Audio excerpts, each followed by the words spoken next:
महबूबा मुफ्ती के तिरंगा वाले बयान पर बवाल जारी। तिरंगा फहराने लाल चौक पहुंचे बीजेपी कार्यकर्ता। कुपवाड़ा के बीजेपी कार्यकर्ता श्रीनगर की मशहूर लाल चौक पहुंचे। कार्यकर्ताओं ने तिरंगा फहराने की कोशिश की, हिरासत में लिए गए। जम्मू में तिरंगा यात्रा निकाली गई। बाइक पर बैठकर बीजेपी कार्यकर्ता तिरंगा लेकर निकले। महबूबा मुफ्ती के खिलाफ नारेबाजी की गई। रविवार को भी एबीवीपी के कार्यकर्ताओं ने जम्मू में पीटीपी के कार्यालय के बाहर नारेबाजी की थी। पीटीपी के दफ्तर के बाहर तिरंगा फहराया था। महबूबा मुफ्ती हाल ही में नजरबंदी से रिहा की गई हैं। रिहाई के बाद महबूबा मुफ्ती ने तिरंगे को लेकर विवादित बयान दिया था। बिहार के रण में आज थमेगा चुनाव प्रचार। पहले चरण की 71 सीटों पर आज दिग्गजों ने लगाया पूरा जोर। बिहार में पहले चरण के लिए 28 अक्टूबर को मतदान होना है। आज शाम 5 बजे तक बीजेपी, जेडीयू, आरजेडी, कांग्रेस सब वोटर्स को अपने वादे गिनाने में जुटे। चुनाव प्रचार के आखिरी दिन तेजस्वी यादव ने ट्वीट किया, कहा हमने गैर वाजिब जात पात और धर्म से ऊपर उठकर जन सरोकारी ज्वलंत मुद्दों को एजेंडा बनाया है। मायावती का ट्वीट, बिहार की जनता हथकंडों और षड्यंत्रों से सावधानी बरते और बीएसपी और आरएलएसपी गठबंधन को ही अपना वोट दे। बिहार में मायावती की पार्टी बीएसपी का आरएलएसपी, एआईएमआईएम समेत कुल 6 पार्टियों के साथ गठबंधन है और गठबंधन का सीएम पद का चेहरा उपेंद्र कुशवाहा है। न्यूज 24 से बोले आरजेडी नेता तेजस्वी यादव, चिराग ने तो साफ कह दिया है वो बीजेपी के साथ हैं। चिराग के साथ लेने पर बोले तेजस्वी यादव, कहा हम किसी भी कीमत पर चिराग से हाथ नहीं मिलाएंगे। तेजस्वी का बीजेपी पर तंज, कहा सबसे बड़ी पार्टी को नीतीश का सहारा लेना पड़ रहा है। रोजगार के मुद्दे पर बोले तेजस्वी, कहा बिहार में 4.5 लाख पद खाली पड़े हैं, नीतीश ने कुछ नहीं किया। सीएम पद को लेकर बोले तेजस्वी, नीतीश का पहला और आखिरी प्यार सिर्फ सीएम पद की कुर्सी है।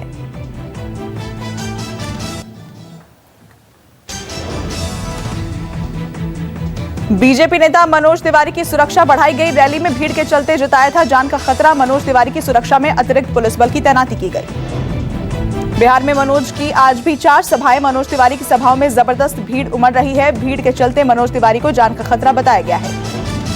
सुशील मोदी ने आरजेडी पर साधा निशाना, कहा अपने दौर का चुनावी हिंसा भूल गया है विपक्ष। बिहार के शिवहर में निर्दलीय प्रत्याशी की हत्या के बाद सियासत जारी। सुशील मोदी बोले 1990 से लेकर 2004 आरजेडी के शासनकाल में 641 लोग मारे गए। चुनावी सरगर्मी के बीच कैमूर में जिंदा बम लेकर जा रहे शख्स को पुलिस ने किया गिरफ्तार। पूछताछ में जुटी पुलिस। आरोपियों ने बम का चुनाव से कोई लेना देना नहीं बताया है। कहा जा रहा है कि यह शख्स गांव की किसी रंजिश की वजह से बम लेकर जा रहा था। चिराग बोले अगर हमारी सरकार बनी तो सीतामढ़ी में होगा मां जानकी के भव्य मंदिर का निर्माण। चिराग पासवान ने नीतीश पर साधा निशाना, कहा उनकी पार्टी सत्ता में आई तो नीतीश जेल में होंगे। चिराग ने सरकार के सामने कई सवाल उठाए। चिराग बोले बिहार में शराबबंदी विफल हो गई। एलजेपी नेता ने बीजेपी समर्थकों से भी नीतीश मुक्त सरकार के लिए वोट मांगा। आरजेडी नेता तेज प्रताप यादव ने हसनपुर विधानसभा इलाके में किया प्रचार। बच्चों के साथ खेला क्रिकेट। चिराग पासवान का बड़ा ऐलान, जहां हमारा प्रत्याशी ना हो वहां बीजेपी को वोट दें। नीतीश कुमार ने चिराग पासवान पर किया पलटवार। बोले किसी बच्चे को पब्लिसिटी मिले तो क्या बुराई। माता सीता की शरण में पहुंचे चिराग पासवान। जन्मस्थली का किया पूजन। सियाराम कॉरिडोर बनाना चाहते हैं चिराग। 28 अक्टूबर को एक बार फिर बिहार के रण में आएंगे पीएम मोदी। दरभंगा में जनसभा को करेंगे संबोधित। तैयारियों में जुटा प्रशासन। बिहार के सीएम नीतीश कुमार ने मुजफ्फरपुर में विरोध में नारेबाजी कर रहे युवकों को दिया सबक। नीतीश ने कहा वो अपने माता पिता से जाकर आरजेडी शासनकाल के बारे में पूछ लें।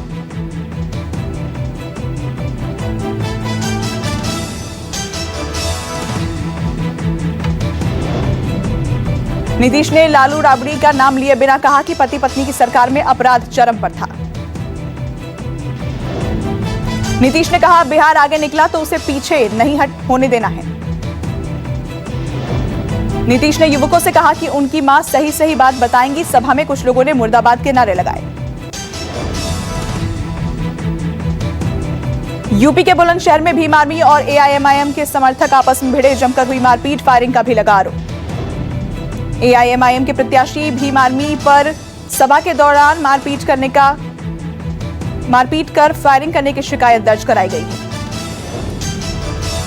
वहीं चंद्रशेखर आजाद ने दोपहर हुई सभा के बाद अपने काफिले पर फायरिंग कर जानलेवा हमला करने का आरोप लगाया। हालांकि पुलिस चंद्रशेखर आजाद के आरोपों को सिरे से खारिज कर रही है।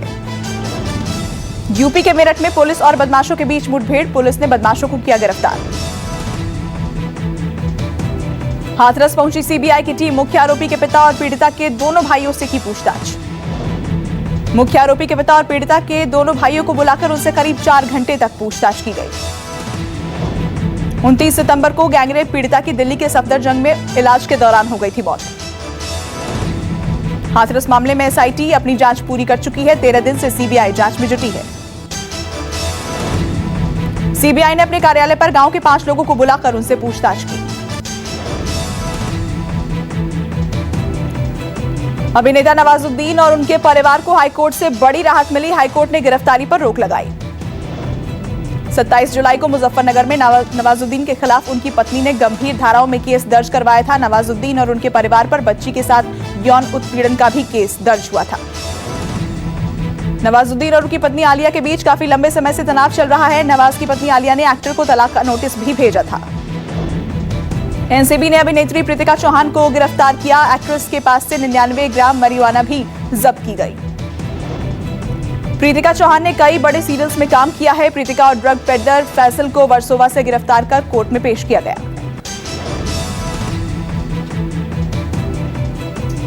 सीबीआई ने मुंबई के एक एक्टर को पॉक्सो और आईटी एक्ट के तहत गिरफ्तार किया। जानकारी के मुताबिक ये आरोपी सोशल मीडिया पर तकरीबन 1010 से 16 साल की लड़कियों के संपर्क में था। सीबीआई की माने तो पकड़ा गया शख्स स्मॉल टाइम एक्टर है जो एक इंटरनेशनल चाइल्ड अब्यूज रैकेट से जुड़ा हुआ था। मध्य प्रदेश के विदिशा में पुलिस ने एक शख्स को किया गिरफ्तार। एक महिला से यौन शोषण का लगा है आरोप। यूपी के नोएडा में पुलिस और बदमाशों के बीच मुठभेड़, एक अपराधी घायल और एक भागने में कामयाब। घायल अपराधी का नाम प्रशांत है, जिसके पास से एक लूट का मोबाइल और तमंचा भी बरामद किया गया। देश में कोरोना के खिलाफ जंग जारी है। 24 घंटे में 45,000 नए केस सामने आए। 480 लोगों ने गंवाई जान। पिछले 24 घंटे में 59,000 लोगों ने कोरोना को मात दी। एक्टिव केस भी घटकर 6,53,000 पर आ गए हैं। देश में कोरोना संक्रमितों की कुल संख्या 79,09,000 पर पहुंच गई है। 1,18,534 मरीजों की मौत हुई है। आईसीएमआर के मुताबिक 25 अक्टूबर तक कोरोना वायरस के कुल 10 करोड़ 34 लाख सैंपल टेस्ट किए गए। एक दिन में 9,39,000 लोगों की टेस्टिंग हुई। सबसे ज्यादा एक्टिव केस महाराष्ट्र में है। एक्टिव केस में दुनिया में भारत का दूसरा स्थान है। रिकवरी रेट में भारत नंबर 1 है। दिल्ली में तेज हुई कोरोना की रफ्तार। रविवार को कोरोना वायरस के 4,136 नए मामले सामने आए। लगातार तीसरा दिन है जब दिल्ली में कोरोना वायरस के 4,000 से ज्यादा मामले दर्ज किए गए हैं। 38 दिनों बाद अचानक कोरोना के केस में उछाल आया। एम्स पटना में कोरोना पेशेंट ने सुसाइड किया। बाथरूम में गमछे से लटका मिला शव। 13 दिनों से पटना एम्स में चल रहा था इलाज। मुंबई में एक चौंकाने वाला मामला सामने आया है। पिछले 14 दिनों से लापता एक कोरोना संक्रमित मरीज का शव सेवरी अस्पताल के एक शौचालय में मिला है। बीएमसी ने उच्च स्तरीय जांच के आदेश दिए हैं। वार्ड में काम कर रहे अस्पताल के कर्मचारियों को नोटिस जारी किया गया है। उद्धव ठाकरे का कंगना पर हमला, कहा मुंबई को पीओके कहने वाले भी रावण का चेहरा है। उद्धव ठाकरे बोले हमारे घरों में तुलसी का पेड़ होता है, ड्रग का पेड़ नहीं। उद्धव बोले जिस तरह से नीतीश को आगे किया जा रहा है वैसे भागवत को राष्ट्रपति बनाया जाना चाहिए। उद्धव का बीजेपी पर निशाना, बिहार में फ्री दवाई देने की बात करते हैं तो हम क्या बांग्लादेश में रहते हैं। उद्धव बोले अगर शिवसेना नहीं होती तो मुंबई नहीं बचती, कहा कोरोना के कार्यकाल में सरकार गिनाने की कोशिश।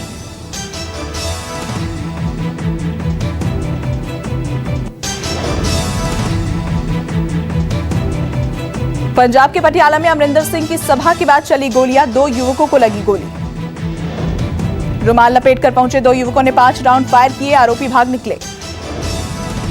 मुख्यमंत्री अमरिंदर सिंह ने पटियाला में 1100 करोड़ रुपए के 4 बड़े प्रोजेक्ट्स की शुरुआत की।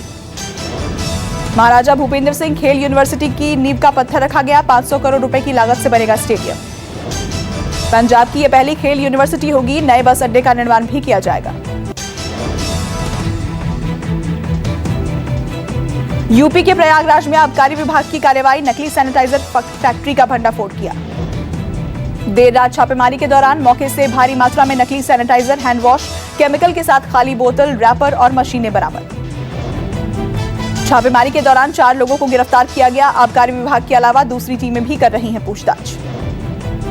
यूपी में उन्नाव पुलिस ट्रेनिंग स्कूल में तैनात डीआईजी की पत्नी का शव उनके घर से मिला। घर के फर्स्ट फ्लोर वाले कमरे में फंदे से झूलती मिली डीआईजी की पत्नी 36 साल की पुष्पा ने ऐसा क्यों किया, इसकी जांच जारी है। डीआईजी चंद्र प्रकाश हाथरस गैंगरेप मामले में राज्य सरकार की ओर से गठित की गई एसआईटी के सदस्य हैं। हिंदुराव अस्पताल के डॉक्टरों की भूख हड़ताल तीसरे दिन भी जारी, वेतन चोर रावण जलाकर जताया विरोध। मालदीव से कोच्चि पहुंचा देश का पहला सी प्लेन, 31 अक्टूबर को भरेगा उड़ान। अहमदाबाद में साबरमती रिवर फ्रंट और नर्मदा में स्टैच्यू ऑफ यूनिटी के बीच देश की पहली सी प्लेन सेवा शुरू हो रही है। स्पाइस जेट कंपनी ने ट्विन ओटर 300 सी प्लेन को किराए पर लिया है, जिसमें एक बार में 12 यात्री उड़ान भर सकेंगे। कर्नाटक के शिवमोगा में भारी बारिश, शहर में जगह जगह भरा पानी, नेशनल हाईवे 206 भी हुआ जलमग्न। बढ़ते प्रदूषण के बीच कानपुर को मिला पहला ऑक्सीजन पार्क, यहां लगे हैं 14,500 पेड़। पार्क बनने से आसपास के लोग काफी खुश, कहा पहले यहां बदबू आती थी, अब सुबह टहलने में अच्छा लगता है। केरल के वायनाड में वन विभाग ने एक चीते को पकड़ा, ये इंसानी बस्ती के पास आ गया था। लोन मॉरेटोरियम को लेकर केंद्र सरकार का बड़ा ऐलान, दिवाली से पहले मिलेगा कैशबैक का तोहफा। कोरोना काल में गुड न्यूज, अगर आपने नहीं उठाया लोन मॉरेटोरियम का लाभ तो भी दिवाली से पहले मिलेगा कैशबैक। केंद्र सरकार ने सुप्रीम कोर्ट में कहा, ब्याज के ऊपर लगने वाले ब्याज का भुगतान कर ग्राहकों को राहत दी जाएगी। एप्पल आईफोन 12 पर मिल रही है भारी छूट, 63,000 रुपए तक का एक्सचेंज ऑफर। एक बार फिर आने वाली है Flipkart big Diwali sale. Pre Diwali sale की शुरुआत 29 अक्टूबर से होगी। स्मार्टफोन्स और इलेक्ट्रॉनिक सामानों पर मिलेगी छूट। आर्मेनिया और अजरबैजान की जंग खत्म हुई, 1 महीने के युद्ध में 5,000 लोगों की मौत। अमेरिका की पहल पर आर्मेनिया और अजरबैजान के बीच संघर्ष विराम हुआ है। दोनों देशों ने 26 अक्टूबर की आधी रात से युद्ध विराम लागू करने पर सहमति जताई। नमस्कार, मैं हूं मानक गुप्ता। अगर आपको हमारा ये वीडियो पसंद आया हो तो इसे लाइक और शेयर जरूर करें, और हां, हमें सब्सक्राइब और फॉलो करना ना भूलें ताकि आप देश और दुनिया की कोई खबर मिस ना करें। तो जुड़े रहिए हमारे साथ और देखते रहिए News 24।